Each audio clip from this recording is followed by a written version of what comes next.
आम्ही अहिल्यानगरवरून आलेले आज सगळे माझे सहकारी कार्यकर्ते जे आहेत, आम्ही सगळे अत्यंत खुश आणि आनंदी आहोत की हिंदुहृदय सम्राट बाळासाहेब ठाकरे हे ज्या मातोश्रीवरतून या संबंध महाराष्ट्रामध्ये त्यांचा आवाज त्या ठिकाणी गर्जना करायचा, आज त्याच मातोश्रीवरती आदरणीय उद्धवसाहेब ठाकरेंच्या हातून या ठिकाणी शिवबंधन आम्ही सगळ्यांनी बांधलं आहे। महाराष्ट्रामध्ये आमचं असं ठाम मत आहे की या राज्याला जर दिशा देण्याचं काम जर कुणी समर्थपणे करू शकत असेल तर ते सन्माननीय उद्धव साहेबांचं नेतृत्व आहे।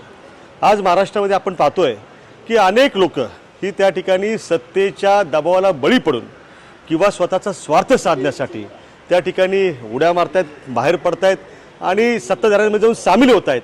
परंतु त्या ठिकाणी आम्ही सगळ्यांनी आदरणीय उद्धव साहेबांच्या नेतृत्वावरती विश्वास ठेवून कोणत्याही निवडणुका नसताना देखील त्या ठिकाणी संघर्ष निवडण्याचं काम केलेलं आहे। त्यामुळे मी माझ्या सगळ्या सहकाऱ्यांचं त्यासाठी अभिनंदन करतो की अत्यंत अडचणीच्या काळामध्ये, पडत्या काळामध्ये त्या ठिकाणी उद्धव साहेबांच्या बरोबर त्या ठिकाणी आम्ही त्यांच्या नेतृत्वाखाली शिवसेना त्या ठिकाणी बळकट करण्यासाठी काम करणार आहोत। काँग्रेस महाविकास आघाडीमध्ये राहणार आहे का आणि बरेचसे काँग्रेस शिवसेनेमध्ये येण्याची देखील तयारी आहे। अहिल्यानगरमधील बहुतांशी आमचे जे सगळे सहकारी आहेत ते आज या ठिकाणी शिवसेनेमध्ये दाखल झालेले आहेत। हा प्रवेश करण्यामागे काही कारणं निश्चितपणे आहेत।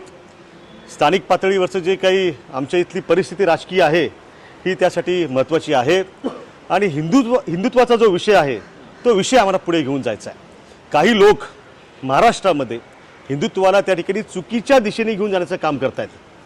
आपण सगळ्यांनी पाहिलं असेल की आता जी छत्रपती शिवाजी महाराजांची जयंती साजरी झाली त्यावेळेला अहिल्यानगर शहरामध्ये एक अत्यंत किळसवाना प्रकार घडला।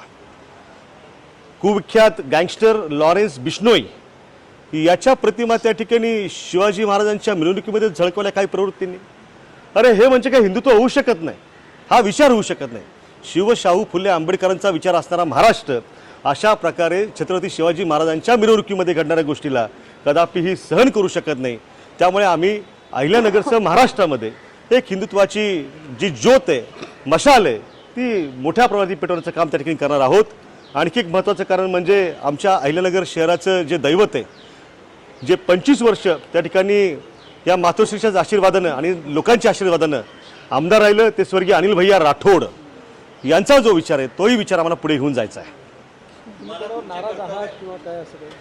नाराज कुणावरतीही नाही, नाराजीतून हा प्रवेश निश्चितपणानं केलेला नाही, तर एक आव्हान स्वीकारण्याची आमची जी काही भूमिका आहे त्या भूमिकेतनं आम्ही शिवसेना बळकट करण्याचा विडा जो आहे तो पडत्या काळामध्ये उचललेला आहे।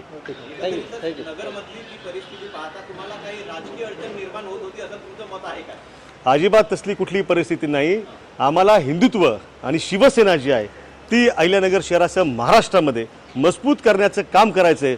त्यासाठी आम्ही हा संघर्षाचा मार्ग त्या ठिकाणी निवडलेला आहे। जी सध्याची परिस्थिती शहरामध्ये आहे तुमच्याकडे एकंदरीत हिंदुत्व, तुम्ही आता हिंदुत्वाच्या वाटचालीकडे निघालात काँग्रेससोबत, खरा हिंदुत्व कुणाचा हा एक प्रश्न आहे। ज्या पद्धतीने सगळं चाललंय संबंध महाराष्ट्राला आणि उभ्या देशाला माहिती आहे की खरं हिंदुत्व जे आहे ते मातोश्रीकडे आहे। त्यामुळे काही लोक आता केवळ मतांच्या राजकारणासाठी त्या ठिकाणी बेगडी हिंदुत्वाची झूल पांघरून त्या ठिकाणी वावरत आहेत, पण त्या ठिकाणी त्यांचा बुरखा फाडण्याचं काम आमचे शिवसैनिक जे आहेत ते त्या ठिकाणी करतील आणि लोकांना सगळ्यांना सामावून घेणारं, विकासाच्या मुद्द्यावरती पुढे घेऊन जाणारं हिंदुत्व जे ते आम्ही त्यांना दाखवून देऊ। उद्धव साहेबांसोबत चर्चा झाली, काही मोठा शब्द मिळाला आहे